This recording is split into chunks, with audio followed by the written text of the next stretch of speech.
Shalom, shalom bien-aimés dans le Seigneur, que la grâce, la paix, la joie, l'amour, la lumière et la conversion au Christ habitent en vos cœurs et y demeurent pour toujours.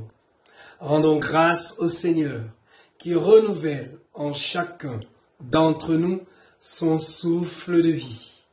Bénissons-le en ce 8e dimanche du temps ordinaire de l'année liturgique C. Disons-lui notre gratitude parce qu'il nous permet de vivre notre méditation dominicale qui porte le titre de « Tire le bien du trésor de ton cœur qui est bon ». Oui, chers frères et sœurs, si tu veux tirer le bien du trésor de ton cœur qui est bon, tu as besoin de t'ouvrir à la résurrection de Christ qui nous sauve du péché et de la mort. En effet, en parcourant la deuxième lecture tirée de la première lettre de Saint Paul aux Corinthiens, le chapitre 15, le verset 54 à 58, nous nous rendons compte que Saint Paul fait l'éloge de la mort et de la résurrection du Christ. En fait, il nous rappelle la victoire du Christ sur la mort et sur le péché. Il nous amène à comprendre que par la résurrection du Christ, toi et moi, nous sommes sauvés par la résurrection du Christ. Toi et moi, nous avons part à la vie éternelle. Et donc, si tu veux mériter ton héritage qui est le royaume des cieux, tu as besoin de t'ouvrir au Christ pour que lui, il te conduise sur les chemins de la volonté de Dieu. Bien-aimés dans le Seigneur, en parcourant les textes de ce jour, nous nous rendons compte qu'à 3 jours du temps de carême, ces textes nous invitent à la conversion.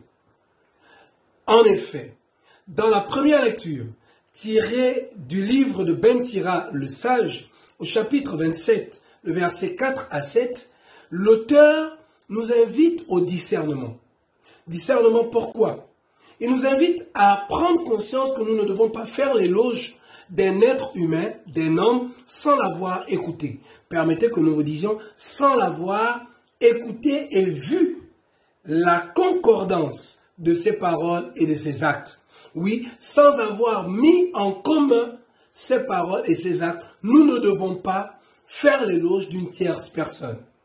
Dans l'évangile de Luc, le chapitre 6, le verset 39 à 45, nous voyons Jésus qui par 3 paraboles nous invite à la conversion. D'abord, il nous dit qu'on reconnaît un bon arbre aux fruits qu'il porte.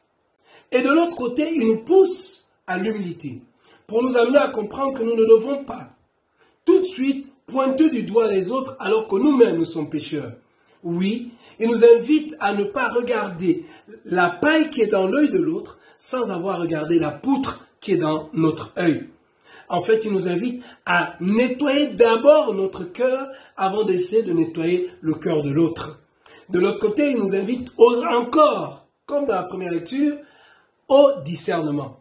Et pour ce faire, il nous invite à bien choisir nos guides, ceux qui doivent nous conduire sur le chemin de la volonté de Dieu. Oui, parce qu'aucun aveugle ne peut conduire un autre aveugle. Alors oui, chers frères et sœurs, prions les uns pour les autres. Demandons au Seigneur la grâce d'une conversion vraie et sincère afin que nous puissions entrer dans ce temps de carême avec un cœur pur afin de nous rapprocher chaque jour de Dieu par la pratique de sa parole pour sa plus grande gloire. Et le salut de chacun d'entre nous, loué soit Jésus-Christ à jamais.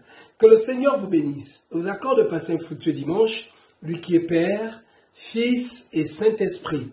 Amen. Soyez bénis et bon temps déjà de carême.